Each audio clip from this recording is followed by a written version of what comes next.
എന്നും ഒരേ രീതിയിലെ കറി കഴിച്ചു മടുത്തെങ്കിൽ ദാ കോവയ്ക്ക കൊണ്ട് ഇതുപോലൊരു വെറൈറ്റി കറി ഉണ്ടാക്കി നോക്കൂ. ഇതിനായി ഒരു 200 ഗ്രാം ഗോവയ്ക്കയാണ് നമുക്ക് മെയിനായിട്ട് വേണ്ടത്. അപ്പോൾ ഇതൊന്ന് കഴുകി വൃത്തിയാക്കി അരിഞ്ഞെടുക്കാം. ഇതുപോലുള്ള കഷ്ണങ്ങളായിട്ടാണ് അരിഞ്ഞെടുത്തിരിക്കുന്നത്. ഒരു ഗോവയ്ക്ക തന്നെ 4ആയി കീറിയാണ് എടുത്തേക്കുന്നത്. ഇനിയൊരു മൺചട്ടി ചൂടാക്കാൻ വെച്ച് അതിലേക്കൊരു 1.5 ടേബിൾ സ്പൂൺ അളവിൽ വെളിച്ചെണ്ണ ഒഴിച്ചു കൊടുക്കുന്നുണ്ട്. എന്നിട്ട് ഇതുപോലൊന്ന് ചുറ്റിച്ചു കൊടുക്കാം. ഇങ്ങനെ ചുറ്റിക്കുമ്പോൾ നമ്മൾക്ക് പെട്ടെന്ന് വഴന്ന് കിട്ടും. മാത്രമല്ല അത് അടിക്ക് പിടിക്കാതിരിക്കാനും സഹായിക്കും. ഇനി ഇതിലേക്ക് കുറച്ച് ചെറിയുള്ളി ചേർത്ത് കൊടുക്കാം. ഒരു 10-12 എണ്ണം എടുത്തിട്ടുണ്ട്. ഇത് തൊലി കളഞ്ഞ് മുഴുവനെയാണ് ഇട്ട് കൊടുക്കുന്നത്, അരിഞ്ഞിട്ടില്ല. ഇത് മുഴുവനെ ചേർത്ത് കൊടുത്താലും നല്ല പഞ്ഞി പോലെ വെന്ത് കിട്ടിക്കോളും. ഇങ്ങനെ ചേർക്കുന്നതാണ് കുറച്ചുകൂടി കറിക്ക് സ്വാദ്. ഇനി നമുക്ക് നേരത്തെ അരിഞ്ഞു വെച്ച കോവയ്ക്ക കൂടി ഇതിലേക്ക് ചേർത്തൊന്ന് വഴറ്റിയെടുക്കാം. ഒരുപാടങ്ങ് ഫ്രൈ ആയി വരേണ്ട ആവശ്യമൊന്നുമില്ല. എങ്കിലും അതൊന്ന് വെന്ത് മൊരിഞ്ഞ് കിട്ടണം. എങ്കിലേ ആ ഒരു സ്വാദ് കറക്റ്റായിട്ട് നമുക്ക് കിട്ടത്തുള്ളൂ. ഇനി ഇതിലേക്ക് 2 പച്ചമുളക് നടുവേ കീറി ഇട്ട് കൊടുക്കുന്നുണ്ട്. ഞാനിവിടെ എരിവിനോട് വലിയ താല്പര്യം ഇല്ലാത്തതുകൊണ്ട് 2 മുളകേ എടുത്തിട്ടുള്ളൂ. എരിവ് കൂടുതൽ വേണമെന്നുള്ളവർക്ക് പച്ചമുളക് കൂടുതൽ ചേർത്ത് കൊടുക്കാം കേട്ടോ. അപ്പോൾ ഇത് 3ഉം കൂടി കിടന്നൊന്ന് നല്ലതുപോലെ വഴന്ന് വരട്ടെ. ഇപ്പോൾ ഏകദേശം ഇതൊന്ന് മൊരിഞ്ഞ് റെഡിയായിട്ടുണ്ട്. ഇത് നമുക്ക് ഈ ഒരു പരുവത്തിൽ മൊരിഞ്ഞ് കിട്ടിയിട്ടുണ്ട്. ഇതൊക്കെയാണ്. ഇനി ഇത് വേവിക്കാനായിട്ട് അല്പം വെള്ളം കൂടി ചേർത്ത് കൊടുക്കാം. ഒരു ചെറിയ കപ്പ് അളവിൽ മാത്രമേ വെള്ളം ചേർത്ത് കൊടുത്തിട്ടുള്ളൂ കേട്ടോ. ഇനി ഇതിനോടൊപ്പം ഒരു 1/2 ടീസ്പൂണിൽ താഴെ അളവിൽ ഉപ്പ് ചേർത്ത് കൊടുക്കുന്നുണ്ട്. ഇതെല്ലാം ഇനി ഒന്ന് നന്നായി ഇളക്കി അടച്ച് വെച്ച് വേവിച്ചെടുക്കാം. ഇതിനൊരുപാട് വേവൊന്നുമില്ല, ഒരു 5 മിനിറ്റ് മതിയാവും. ഈ ഒരു സമയം കൊണ്ട് നമുക്ക് ഇതിന് വേണ്ട അരപ്പ് തയ്യാറാക്കിയെടുക്കാം. ഇനി ഒരു ജാറിലേക്ക് ഒരു ചെറിയ കപ്പ് നാളികേരം ചിരവിയത് ചേർത്ത് കൊടുക്കാം. ഇതിനോടൊപ്പം തന്നെ ഒരു പിഞ്ച് നല്ല ജീരകവും 1/4 ടീസ്പൂൺ അളവിൽ മഞ്ഞൾപ്പൊടിയും 1 ടീസ്പൂൺ അളവിൽ മുളക് പൊടി കൂടി ചേർത്ത് ആവശ്യത്തിന് വെള്ളം ഒഴിച്ച് ഒന്ന് നന്നായി അരച്ചെടുക്കാം. അപ്പോഴേക്കും കോവയ്ക്ക തയ്യാറായിട്ടുണ്ടാവും.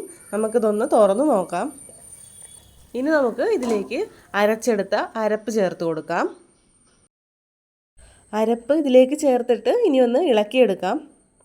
അപ്പോൾ കുറച്ചുകൂടി വെള്ളത്തിൻ്റെ ഒരു ആവശ്യമുണ്ട്. അപ്പോൾ അരപ്പ് ഇരുന്ന പാത്രത്തിൽ തന്നെ ഒരല്പം വെള്ളം എടുത്ത് കലക്കി ഒഴിച്ചു കൊടുക്കുന്നുണ്ട്. ഇനി ഇതൊന്ന് നല്ലതുപോലെ ഇളക്കി ഈ അരപ്പും കോവയ്ക്കയും എല്ലാം കൂടി ഒന്ന് നല്ലതുപോലെ വെന്ത് വരട്ടെ. അതിനുവേണ്ടി നമുക്കൊന്ന് മൂടി വയ്ക്കാം. ഒരു 2-3 മിനിറ്റ് മൂടിയിരുന്നാൽ മതിയാവും. ലോ ഫ്ലെയിമിലിട്ടിട്ട് വേണം ഇത് വേവിച്ചെടുക്കാനായിട്ട്. അപ്പോൾ നമുക്കിതൊന്ന് തുറന്ന് ഇളക്കി നോക്കാം. ഇത് പാകത്തിനുള്ള വേവ് ഇപ്പോൾ ആയിട്ടുണ്ട്. ഞാൻ ഒരെണ്ണം എടുത്തൊന്ന് ഉടച്ചു നോക്കിയായിരുന്നു. കോവയ്ക്ക എല്ലാം പാകത്തിന് വെന്തിട്ടുണ്ട്. ഇനി ഈ ചെറിയ ഫ്ലെയിമിൽ കിടന്ന് ഒരു 2-3 മിനിറ്റ് കൂടി ഒന്ന് ജസ്റ്റ് തിളച്ച് വരട്ടെ. അപ്പോൾ ഈ ഒരു സമയത്ത് പുളിക്ക് വേണ്ടി ഇനി ഇതിലേക്ക് ഒരു 1/2 കപ്പ് അളവിൽ മോര് ചേർത്ത് കൊടുക്കുന്നുണ്ട്. മോരായിട്ട് തന്നെ വേണം ചേർത്ത് കൊടുക്കാനായിട്ട്. തൈരായിട്ടാണ് നിങ്ങളുടെ കയ്യിലുള്ളതെങ്കിൽ ഒരു മിക്സിയുടെ ജാറിൽ അല്പം വെള്ളം കൂടി ചേർത്ത് ഒന്ന് കറക്കിയെടുത്തിട്ട് ഒഴിച്ചാൽ മതി. ഈ മോരൊഴിച്ചതിന് ശേഷം തിളക്കരുത്. ജസ്റ്റ് ഒന്ന് പതയുമ്പോഴേക്കും നമ്മൾക്കത് അടുപ്പിൽ നിന്ന് മാറ്റി വയ്ക്കാം. ഇനി ഇതിലേക്ക് കടുക് താളിച്ചൊഴിക്കാനായി ഒരു ചെറിയ കടായി വെച്ച് കൊടുക്കാം. അതൊന്ന് ചൂടായി വരുമ്പോൾ 1 ടേബിൾ സ്പൂൺ അളവിൽ വെളിച്ചെണ്ണ ഒഴിച്ചു കൊടുക്കാം. ഇതിലേക്ക് ഒരു 1/2 ടീസ്പൂൺ അളവിൽ കടുകും ഒരു 1/4 ടീസ്പൂൺ ഉലുവയും ഒരു 3-4 വറ്റൽ മുളകും പിന്നെ ആവശ്യത്തിന് കറിവേപ്പിലയും കൂടി ചേർത്ത് ഒന്ന് മുരിയിച്ചെടുക്കാം.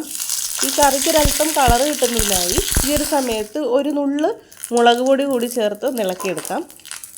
ഫ്ലെയിം ഓഫാക്കിയതിന് ശേഷം വേണം മുളക് പൊടി ചേർത്ത് കൊടുക്കാനായിട്ട്, അല്ലെങ്കിൽ ഇത് പെട്ടെന്ന് കരിഞ്ഞു പോകും. ഇനി ഇത് ആ കറിയിലേക്ക് തട്ടിയിട്ട് കൊടുക്കാം. അതിനുശേഷം ഒരു തവി വെച്ചൊന്ന് ഇളക്കി യോജിപ്പിച്ച് കൊടുക്കാം. അപ്പോഴേക്കും നമ്മളുടെ ഈ കറി ഇവിടെ റെഡി ആയിട്ടുണ്ട്. ചൂട് ചോറിൻ്റെ ഒപ്പം ഒരു പപ്പടവും കൂട്ടി കഴിക്കാൻ പറ്റിയ നല്ലൊരു അടിപൊളി വെറൈറ്റി കറിയാണിത്. അപ്പോൾ ഇനി കോവയ്ക്ക കിട്ടുമ്പോൾ ഈ ഒരു റെസിപ്പി നിങ്ങളും തയ്യാറാക്കി നോക്കണേ. തയ്യാറാക്കി നോക്കിയിട്ട് ഫീഡ്ബാക്ക് എന്തായാലും കമൻറ്റ് ബോക്സിൽ പറയണം കേട്ടോ. അതുപോലെ ലൈക്ക് ചെയ്യാനും സബ്സ്ക്രൈബ് ചെയ്യാനും ആരും മറക്കല്ലേ. വീഡിയോ കണ്ടു കഴിഞ്ഞപ്പോൾ ഇഷ്ടമായെങ്കിൽ നിങ്ങളൊന്ന് ഷെയർ കൂടി ചെയ്തു കൊടുത്തോളൂ. അടുത്തൊരു വീഡിയോയിൽ കാണാം. എല്ലാവരും ഹാപ്പി ആയിരിക്കട്ടോ. താങ്ക്